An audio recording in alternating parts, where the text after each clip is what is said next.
Now pleased to be the longest-serving Republican on both the Small Business Committee and the Armed Services Committee. I'm honored to have been able to represent Americans for the last 18 years on Armed Services and the last 16 years on the Small Business Committee. In a former life, I was a small business person, and so I know the problems that small business people have. I worked for the government, and I wrote RFPs, and then I moved out into the private sector where I responded to RFPs, so I've walked both sides of that street.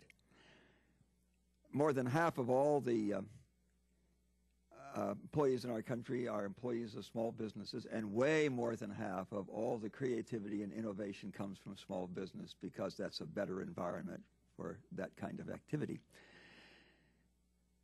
Most of our contracting is with large business, but we know in the government that we desperately need more small businesses because that's the source of most new creativity and innovation.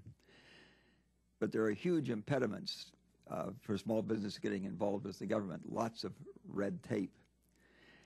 I'm very pleased with the success that we've had with these large number of special set-aside programs encouraging the government contractors to reach out to small businesses. It's particularly important to reach out to our ex-service people. Most, by the way, of our contracting is the Federal Department of the Armed Services. It's half of all of our discretionary spending, and way, way more than half of all of our contracting in all of the government is in the defense area. And so these veterans bring two things. One, they are small business people, but they're also veterans and they understand that environment. And so we really need to reach out more to them. So I'm pleased to be here today.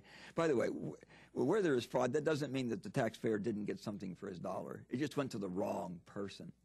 And every dollar that goes to a business which is not a service-based disabled business is a dollar that didn't go to these people who really deserve it and who earned it. So I'm pleased to be here. Thank you for holding this meeting. I look forward to the testimony.